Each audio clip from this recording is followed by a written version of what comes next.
안녕하십니까, 레피드입니다. 3월 11일 두산 에너빌리티 보도록 하겠습니다. 증시 먼저 보겠습니다. 코스피 0.77% 하락했고요. 코스닥은 0.31% 상승했습니다. 양증시 오늘은 크게 하락 상승보다는 적절하게 마무리를 한 것 같습니다. 코스피는 계속해서 2600선에서 정체를 하고 있는 모습이고요. 코스닥도 870포인트, 800 중반 수준에서 머무르고 있습니다. 수급은 외국인 투자자 1000억, 기관 투자자 1000억 정도 코스피에서 이탈을 했고요. 코스닥은 800억 외국인 투자자 매도했고요. 기관 투자자 900억 정도 매도하였습니다. 오늘은 양 증시에서 모두 매도를 하는 모습이었습니다. 자, 계속해서 고점 테스트를 하고 있습니다. 그러나 쉽게 지금 내주지 않고 있습니다. 2690포인트, 2680포인트를 계속해서 저항을 받으면서 찍어 눌리고 있는 상황이고요. 그렇다고 저점을 또 낮추지는 않습니다. 저점을 계속 높이면서 고점을 계속 동일한 위치를 벽을 막고 있는 상황이기 때문에 저는 상방 수렴이라고 생각을 합니다. 그래서 오늘도 저항을 맞으면서 고점 대비해서 떨어지긴 했지만 결국에는 5일선, 21선 수렴시키면서 그 라인을 따라서 올라갈 가능성이 높다라고 생각을 하는데요. 이러한 움직임을 이제 변화 줄 수 있는 그런 사항이 아마 물가지표가 아닐까 싶습니다. 그래서 곧 물가지표가 발표되는 시기가 다가올 텐데요. 그 물가지표의 향방에 따라서 이 증시가 어떤 방향으로 움직일지가 좀 결정이 될 것 같습니다. 그래서 오랫동안 이 벽을 뚫지 못하고 있지만 이제는 금리 인하라는 그런 이 사이클이 다시 돌아왔을 때, 인하가 시작된다라는 기대감이 돌아왔을 때 증시가 본격적으로 올라갈 가능성이 높아 보입니다. 그래서 월봉 기준으로 해서 좀 올라가는지 좀 보겠습니다. 투자 수급 같은 경우는 기관 투자자가 1000억 정도 매도를 했고요. 외국인 투자자도 1000억 정도 매도하면서 일단은 3월 8일에 매수했던 거를 외국인 투자자는 그대로 뱉어냈습니다. 확실히 좀 2월까지 바짝 매수하고 3월 6일부터 좀 매도가 시작되었고요. 이 매수를 쉽게 이어가지는 않고 있습니다. 이번 주 목요일이 또 옵션 만기이기 때문에 옵션 만기까지 또 움직임이 다르게 나오는지 또 살펴볼 거고요. 외국인 투자자가 그동안 많은 매수량을 모아놨기 때문에 충분히 또 조정이 나올 수도 있는 상황이거든요. 그래서 그런 것들을 좀 살펴보겠습니다. 기관 투자자 같은 경우도 일단 매도 위주로 좀 진행하다가 금융투자가 매수를 했습니다. 그러나 오늘은 또 금융투자 제외하고도 매도를 진행했기 때문에 기관 투자자도 최근에 매수를 이어가고 있지는 않습니다. 조금 더 물가지표 발표 시기까지는 이런 혼조세가 이어질 가능성이 크기 때문에 천천히 한번 살펴보겠습니다. 코스닥은 870포인트고요. 마찬가지입니다. 코스피처럼 이 상방에 대한 저항을 계속 받고 있습니다. 그래서 마찬가지로 저점을 높이면서 좀 수렴을 하고 있기 때문에 좀 상방 수렴이다라고 볼 수가 있고요. 여기서 그 시기에 맞게 상방을 뚫고 올라가는지가 또 결정이 될 것 같습니다. 투자자 같은 경우도 기관 투자자 매도 920억, 외국인 투자자 790억 매도했고요. 기관 투자자는 꾸준히 지금 매도를 하고 있습니다. 그래서 금융 투자가 아니더라도 지금 계속 매도가 나오고 있는 상황이고요. 외국인 투자자도 지금 3월 8일에 매수했다가 또 이제 이탈을 하고 있습니다. 사실상 크게 지금 수급 자체가 중요한 시기는 아닌 것 같습니다. 전반적인 시장이 어떤 방향으로 흘러가는지 그런 것들이 좀 드러나는 시기가 다가와야 할 것 같습니다. 환율 같은 경우는 예상대로 떨어지고 있습니다. 물가지표가 이제 안정화될 거라고 베팅을 하는 것 같죠. 그래서 환율이 1310원으로 지금 떨어졌고요. 0.7% 정도 떨어지면서 그동안 횡보하던 그 라인에서 쭉 떨어져 버렸습니다. 그래서 이제는 바닥 라인까지는 아마 1300원 초반 정도로 예상이 되고요. 그때 이제 물가지표가 예상보다 좋게 나오면서 이제는 인플레이션이 잡힌다라고 된다면 6월에도 금리 인하가 가능한 시기입니다. 그래서 그렇게 6월에 금리 인하가 기정사실화가 되면 환율은 더 이상 올라갈 이유는 없고요. 이제는 오랫동안 유지되었던 이 구간을 뚫고 내려가는 일만 남았다라고 생각을 합니다. 전체적인 시장 분위기를 본다면 이 1300원대에 이렇게까지 오랫동안 유지되었던 적이 없었습니다.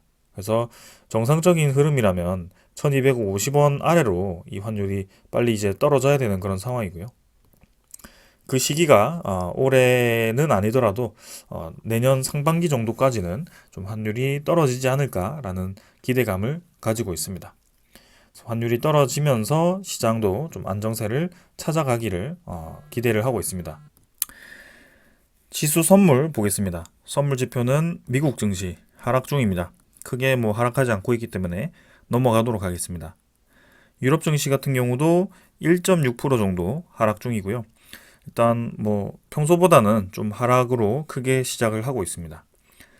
그래도 지금 뭐 그동안 좀 선방을 했던 지수들이기 때문에 크게 뭐 내일까지는 좀 살펴봐야 될 것 같고요. 우리나라 증시도 코스피 오늘 또 하락을 했기 때문에 뭐 충분히 나올 수 있는 흐름이라고 생각을 합니다. 지수 선물은 그래서 내일까지 한번 기다려 보겠습니다. 국제유가와 이 천연가스는 비슷한 가격대죠. 78달러, 1.8달러 뭐 크게 올라가지도 않고 내려가지도 않습니다. 그래서 계속 횡보를 하고 있는 그런 상황입니다. 외환 시장은 아까보다 조금 더 하락 중이고요. 1308원 정도로 진행 중입니다. 채권 시장은 4.07%, 국채 금리가 4.07%까지 하락을 했습니다. 그래서 최근에 이 하락세를 계속 이어서 가져가는 듯 하고요. 아직까지 4%를 깨지 않았지만 그래도 여기서 추가적인 하락이 충분히 나올 수 있을 거라고 봅니다. 그래서 물가 지표가 안정화되면서 이 국채 금리도 같이 떨어질 거라고 보는데요. 그 이유에 대해서 생각을 하자면 미국에 대한 경기 회복에 대해서 기대를 한다면 국채에 대한 가격이 반등을 하게 되고요. 그렇게 되면 국채 금리가 낮아도 국채에 대한 인기가 높아지기 때문에 국채 금리는 자연스럽게 떨어지게 되는 겁니다. 이 국채 금리라는 것 자체가 미국 정부에서 이 채권을 이제 판매를 했을 때 채권 판매자에게 주어야 되는 이자입니다. 이자.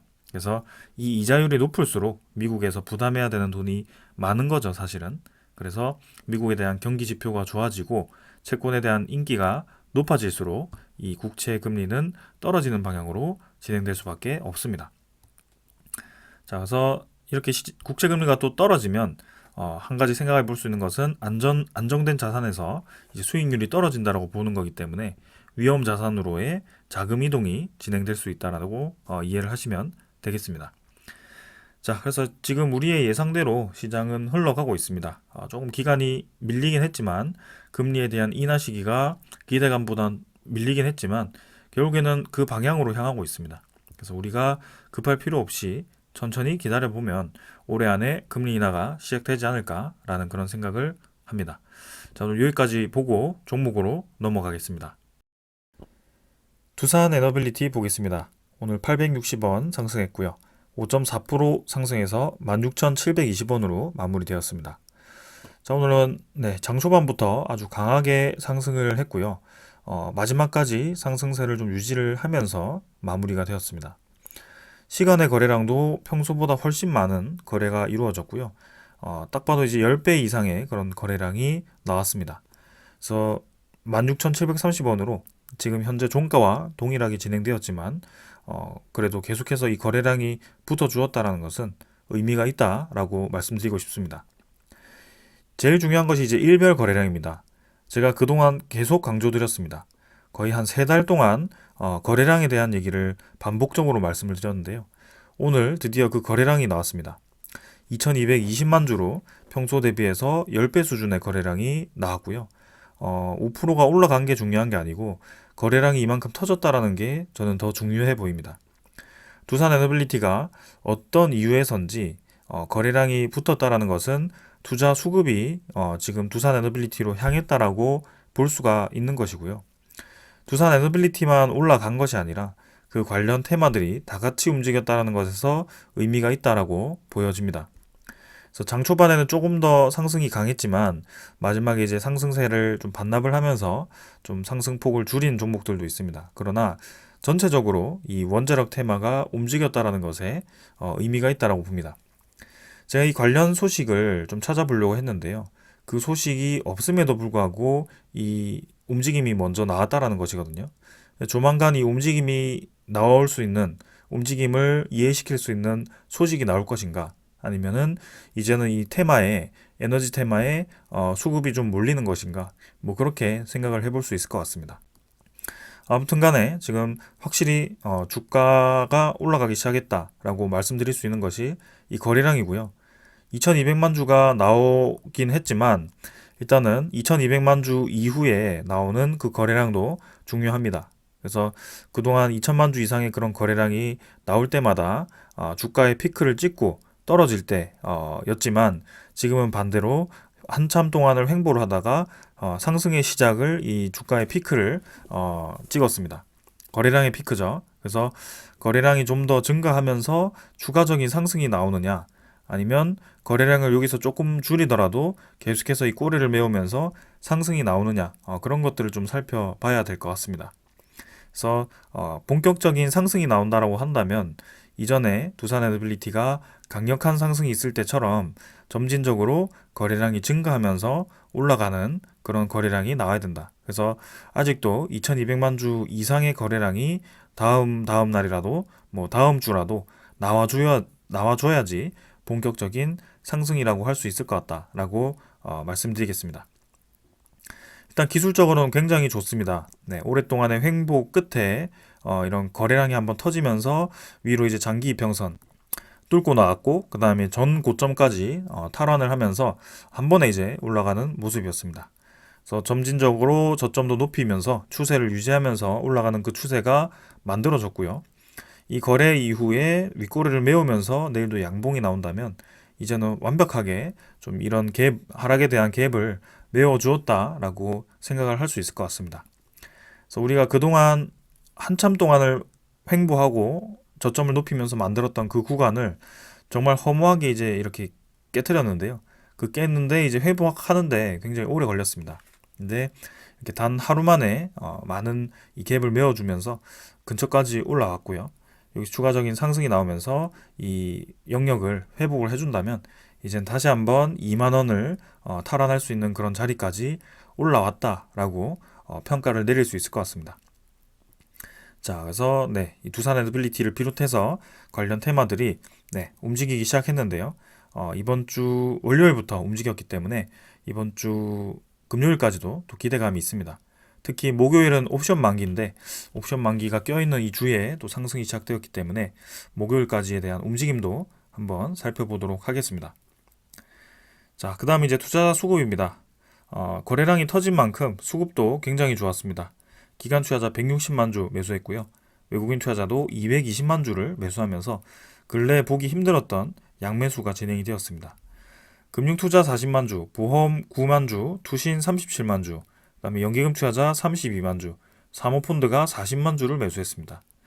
그래서 항상 이제 두산 에너빌리티에 좀 좋은 소식이 나온다, 좀 올라갈 만하다, 단기적인 상승이 예상된다라고 했을 때 이 투신 그다음에 사모펀드가 공격적인 매수를 합니다. 아무래도 이제 펀드 매니저들이 운용하는 그런 이 자금이다 보니까 좀 이런 식으로 단기로 움직이는 경우도 있는데요. 확실히 이 수급들이 강하게 붙었다라는 것은 두산 에너빌리티 쪽에 좀 최근에 이 움직임이 없다가 이제 강력한 모멘텀이 올 수 있다는 것을 또 보여주는 그런 대목이 아닌가 싶습니다. 그리고 외국인 투자자가 매수를 좀 멈추는 듯 하면서도 이제 220만 주를 또 이렇게 한꺼번에 매수를 하면서 많은 매수량을 보여주었습니다. 결국에는 외국인 투자자, 그 다음에 기관 투자자 모두 다 계속해서 꾸준히 매입을 해주는 움직임이 보여지고 있고요. 이 지루한 횡보 구간에서 개인 투자자만 많은 물량을 뱉어낸 그런 상황이 만들어진 겁니다. 그래서 이번 주 어떻게 될지 모르겠지만 일단 더 지켜볼 거고요. 제가 이제 6월 달에 본격적인 상승이 시작될 거다. 그때 이제 우리의 관련된 소식들이 집중되어 있다라고 말씀드렸는데요. 뭐 벌써 이렇게 출발을 해버린다면 뭐 나쁠 것이 더 없습니다. 그래서 3월, 4월, 5월, 6월 해서 점진적으로 계속 올라가 준다면 뭐 더할 나위 없이 좋은 그림이고요. 그동안 우리 코스피 관련 대형주들이 반등함에도 불구하고 이 테마들이 좀 움직이지 못해서 굉장히 지루하기도 했는데 좀 움직임다운 움직임이 나와서 굉장히 다행입니다. 일단 그래도 하루를 상승하고 또 다시 한번 눌러지면서 지루한 횡보를 이어갈 수도 있기 때문에, 왜냐하면 아직 확실한 그 상승 소스가 오픈이 되지는 않았습니다. 그래서 그것을 이제 뭐 염두한다면 그냥 천천히 마음을 먹고 기다려 보는 것이 좋을 것 같습니다. 자, 그 다음 이제 공매도 잔고 살펴보도록 하겠습니다. 공매도 잔고는 628만 주입니다. 그래서 623만 주에서 또 5만 주 정도 증가를 했고요. 공매도 잔고가 조금씩 늘고 있죠. 그래서 오늘도 1공매도 거래가 평소보다는 늘긴 했지만 전체 거래량이 증가했기 때문에 늘었다라고 볼 수 있을 것 같습니다. 뭐 크게 늘어나지 않는 선에서 계속 600만 주 수준을 유지하고 있기 때문에 공매도 잔고는 최근에는 뭐 크게 우리가 주목할 만한 사항은 없다라고 말씀을 드리겠습니다. 그래서 뭐 외국인 투자자, 특히 모건셀리를 비롯한 이 투자자들이 저 공매도 잔고를 어떻게 상환해 나갈 것인지를 집중해서 지켜보겠습니다. 대차 잔고는 아직 나오지는 않았습니다. 뭐 특별하게 움직임은 없을 것 같고요. 네, 지금 상위 종목에도 위치되지 않은 것을 보니까 큰 변화는 없을 것 같습니다. 그래서 빠르게 넘어가도록 하고요. 외국인 추적 물량은 220만 주에서 229만 주로 상승을 했습니다. 그래서 외국인 투자자 보유율이 16.34%까지 올라왔고요. 하루 만에 이제 거의 0.4%가 올라온 상황입니다. 그만큼 외국인 투자자가 많은 매수를 진행했고요. 결국에는 중간에 최근에 조금 이탈을 시켰어도 그대로 물량을 더 받아가지고 계속 물량을 채워넣는 그런 움직임이 나오고 있습니다. 분명히 지금까지 보지 못했던 외국인 투자자 매수세가 아직까지도 이어진다라고 말씀드릴 수 있을 것 같고요. 이 16% 이상 넘어서 어디까지 이제 매수를 할지도 아직 알 수가 없습니다. 그래서 두산 에너빌리티의 이 미래가 없다면 굳이 외국인 투자자 그리고 기관 투자자가 매수를 이어갈 가능성이 없죠. 이유도 없고요. 근데 그 두산 에너빌리티 주가가 갇혀 있긴 한데 왜 계속 매수를 하는지를 우리는 계속 생각을 해야 됩니다. 그래서 주가를 보고 투자를 멈추기보다는 이 수급을 따라서, 그리고 두산 에너빌리티가 포함된 그 시장의 미래에 대한 비전을 보고 계속해서 투자를 하면 될 것 같습니다. 자, 거래원을 보시면은 네, JP모간, 골드만삭스, 메릴린치 뭐 이렇게 외국인 증권사들이 전날 이제 금요일에 매수를 진행했었고요. 오늘 같은 경우는 사실 외국인 증권사가 크게 보이진 않았습니다. 대신 이제 신한증권 쪽으로 매수가 좀 많이 들어오긴 했는데요. 네, 요게 이제 뭐 이번 주에 또 어떻게 될지 모르기 때문에 목요일까지는, 옵션 만기까지는 좀 가볍게 지켜보도록 하겠습니다. 그래서 오늘 이렇게 깜짝 매수가 들어온 이유가 뭔지 저도 좀 궁금하기 때문에 계속해서 지켜보겠습니다.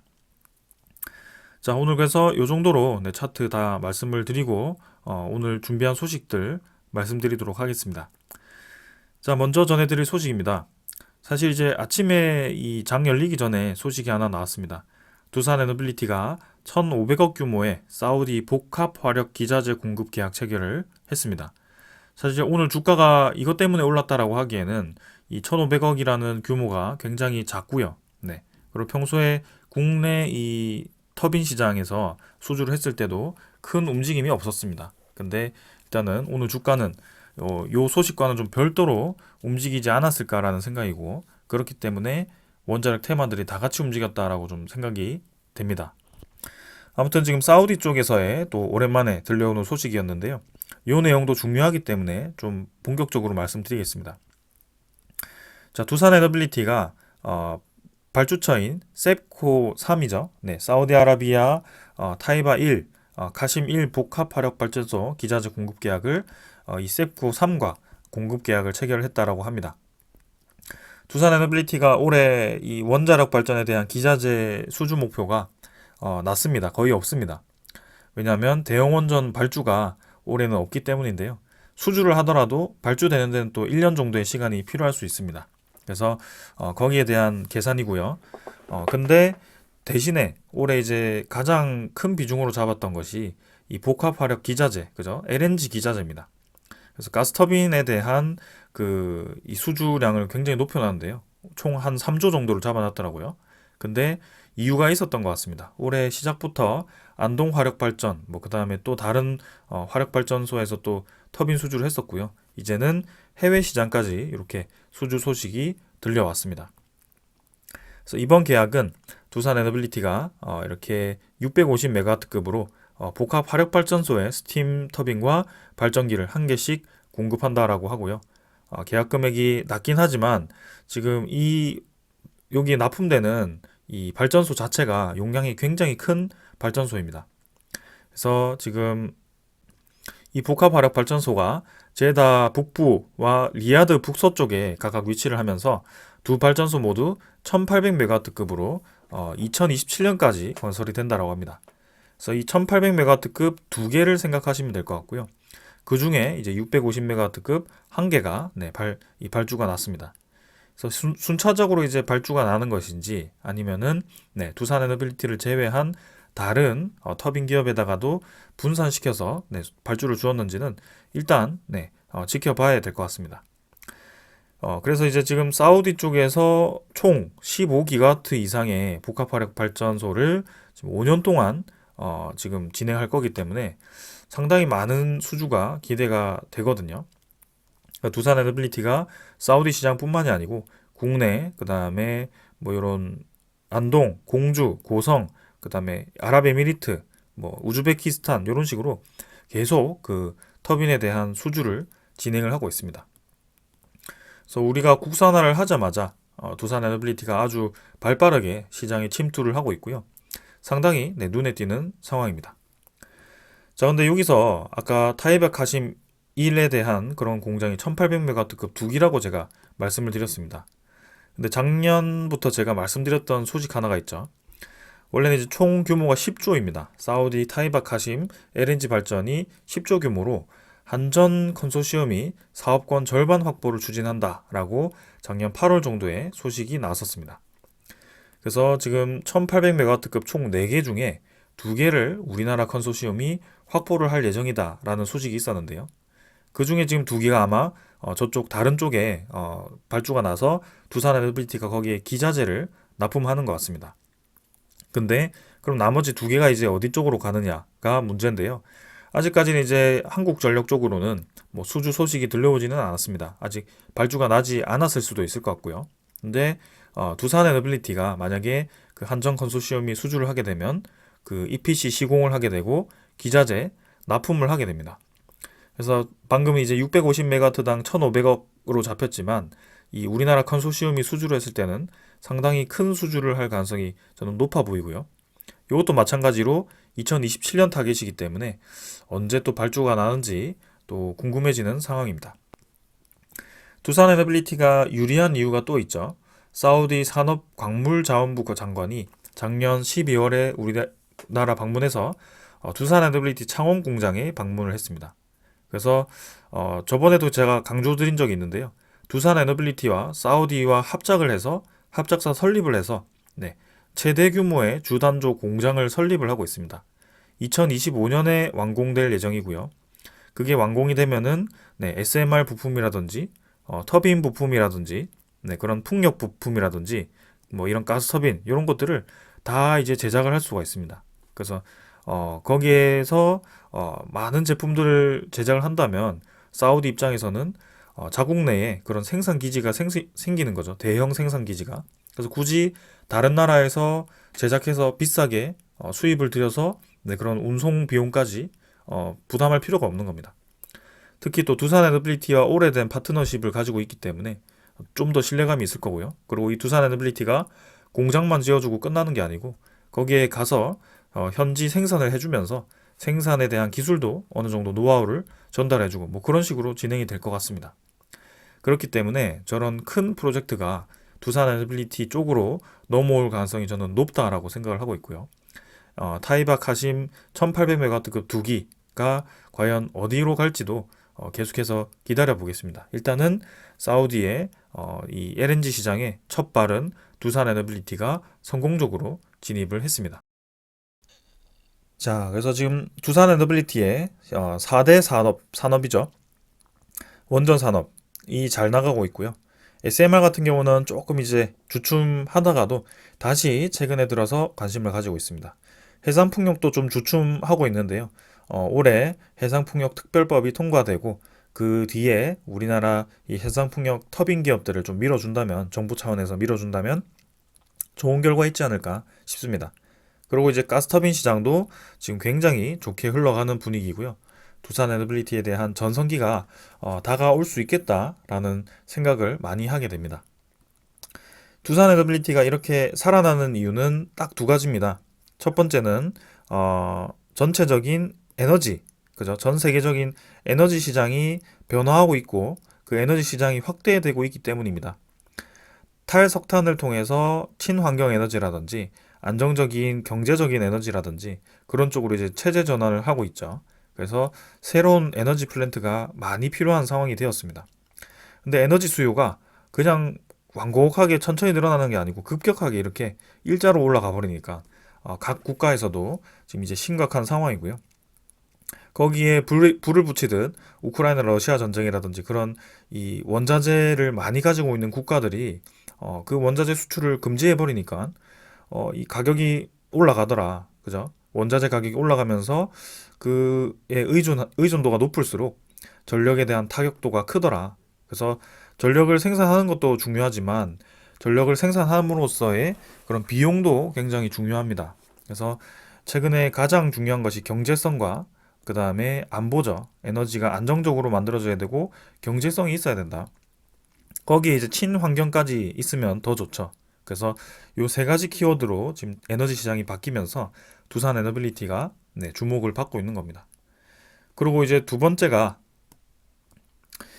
EPC 사업, 뭐 아니면 뭐 공장 건설, 뭐 주택 건설 요런 위주로 이전에는 좀 이 사업을 진행을 시켰다면 지금은 이제 기자재 생산 위주로 사업 체질을 바꾸고 있습니다.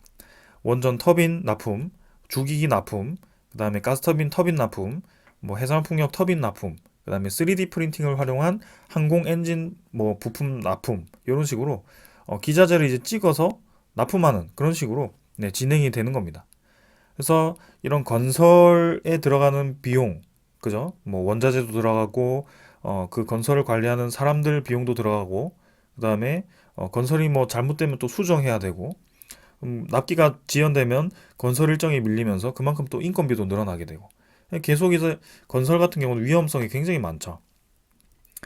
그에 반면에 이 기자재 산업은 상당히 이제 이 관리하기도 쉽고 생산하는데 시간도 적게 걸리고 그죠? 납품하는데 시간도 적게 걸리고 익률이 한마디로 그냥 익률이 좋다라는 거죠. EPC 건설보다는. 그래서 이 기자재 산업으로의 이 체질 개선으로 두산 에너빌리티의 영업 이익률이 많이 개선될 것으로 보여집니다. 그래서 그게 2028년까지로 예상이 되어 있는데 당장 올해부터 좀 그런 변화가 나타나지 않을까라는 추측을 하고 있습니다. 자, 그렇게 보고 이제 두산 에너빌리티를 좀 접근하면 좋을 것 같고요. 일단 오늘 비롯한 이 상승이 좀 이제 원자력 관련 이 이슈가 있을 것 같은데 그 이슈는 한번 기다려 보겠습니다. 자, 지금 요 내용을 보시면 아래 표에 이 원자력 발전에 대한 선호도, 글로벌 대중 인식에 대해서 조사를 해놓은 표가 있습니다. 그래서 파란색이 이제 지지 쪽이고요. 주황색이 반대 쪽입니다. 네, 전 세계적으로 찬성을 한다가 46%, 반대한다가 28%입니다. 그래서 일단은 전 세계적으로 원자력 에너지에 대해서는 찬성 쪽이 조금 더 많습니다. 조금이라기보다는 많이 많죠. 그래서 중국은 61%로 압도적이고요. 러시아도 마찬가지입니다. 그래서 이 두 국가는 사실상 원자력 기술의 1, 2등 기업이라고 볼 수도 있습니다.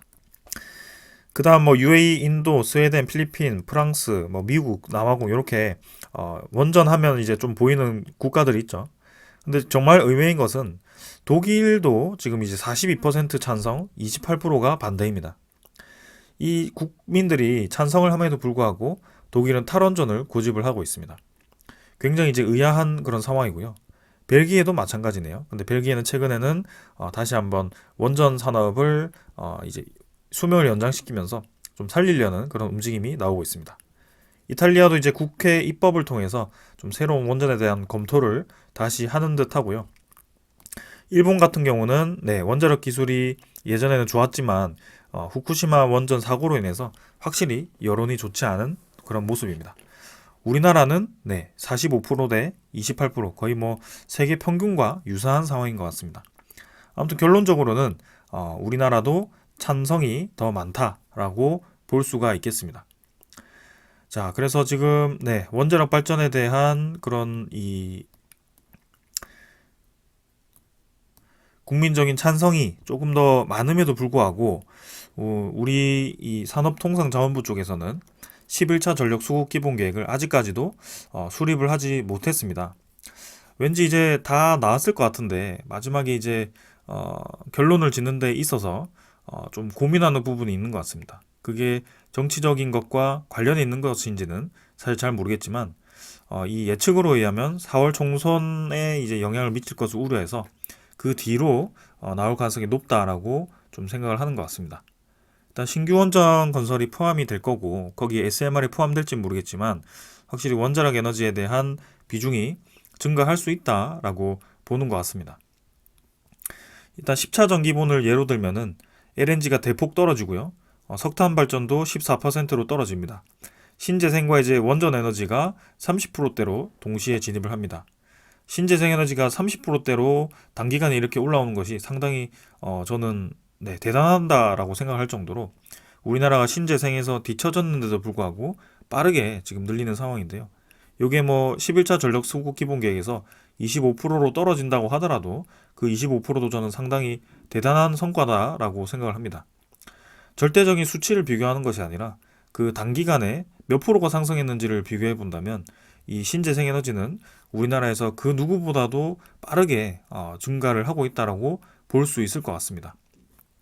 그럼에도 불구하고 우리나라가 신재생 에너지를 추진하지 않는 세계에 역행한다라는 그런 표현을 쓰는 것은 안타깝기도 합니다. 그래서 원자력 에너지가 34%가 되어서 좀 굉장히 많아 보인다라고 생각하시는 분들도 있을 것 같습니다.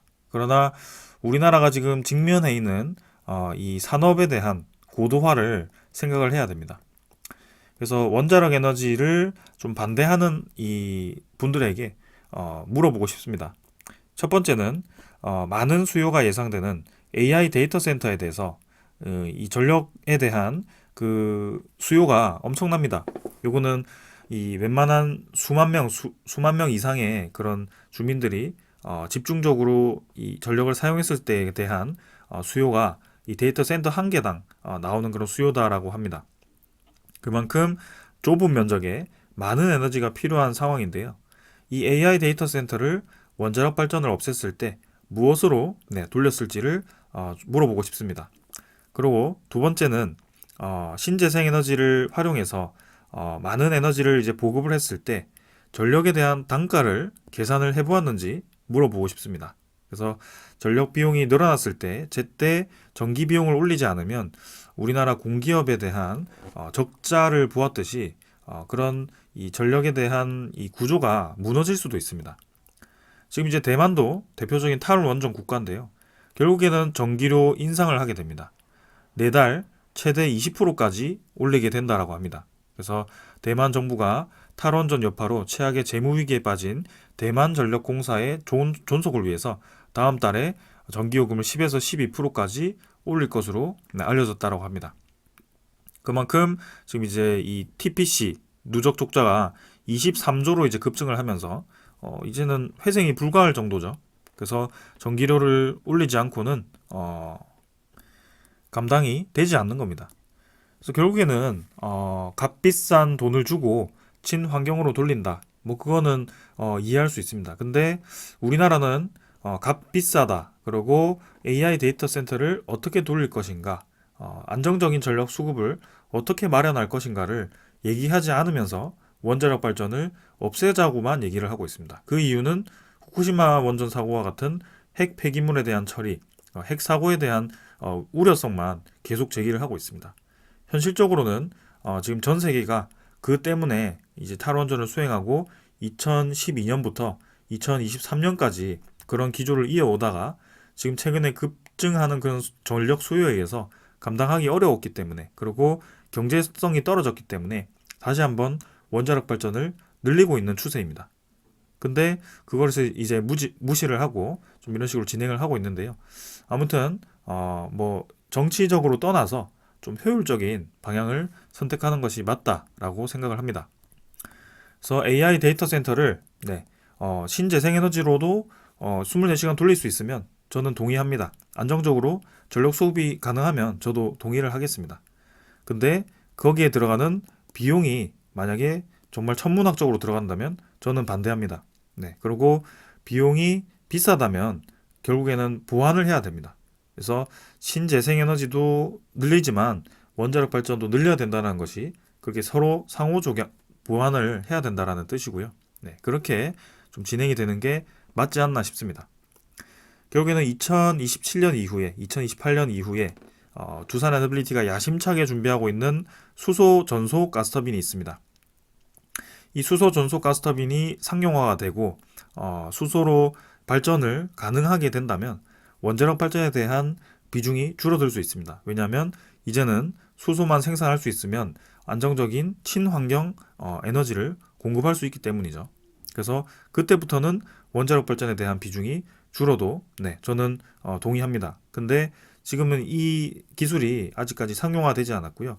이 수소 전소 기술이 성공을 할지도 의문인 그런 상황이기 때문에 지금 당장에서 필요한 그런 수요를 대응하기 위해서는 안정적인 전력이 필요하다라고 말씀드리고 싶습니다. 자, 그래서 이렇게 좀 이제 이 분위기가 흘러가는 것 같고요. 일단 세계적으로도 좀 계속해서 뭐 이탈리아 하원에서도 이렇게 자국 원전 재도입을 위한 진상 조사를 착수하는 만큼 분위기가 확실히 좀 이 친원전 쪽으로 돌아가고 있습니다. 그리고 그 때문인지 미국의 이 분위기도 지금 심상치 않고요. 시간 외 가격이긴 하지만 뉴스케일 파워도 6.2달러를 돌파를 하면서 계속해서 네, 올라가고 있습니다. 그래서 그동안 뭐 이 프로젝트가 무산되고 좀 비용 증가 우려로 좀 이렇게 떨어졌던 주가가 거의 뭐 일주일, 2주일 만에 한 번에 이제 회복을 하는 그런 느낌이고요. 좋은 움직임을 또 기대해 볼 수 있을 것 같습니다. 자, 그래서 우리가 기다린 만큼 두산 에너빌리티는 충분히 저는 가치가 있는 기업이다라고 생각을 하고 있고요. 세계적으로 에너지를 선택하는 입장에서 결국에는 두산 에너빌리티는 중요한 역할을 할 수밖에 없습니다. 그리고 아까 말씀드린 큰 두 가지 이유 때문에 두산 에너빌리티는 익률이 개선될 거고 매출이 올라갈 겁니다. 그게 지금 이제 주가로 반영되기만을 기다리고 있으면 되겠습니다. 자, 오늘 여기까지 하고 마무리하겠습니다. 감사합니다.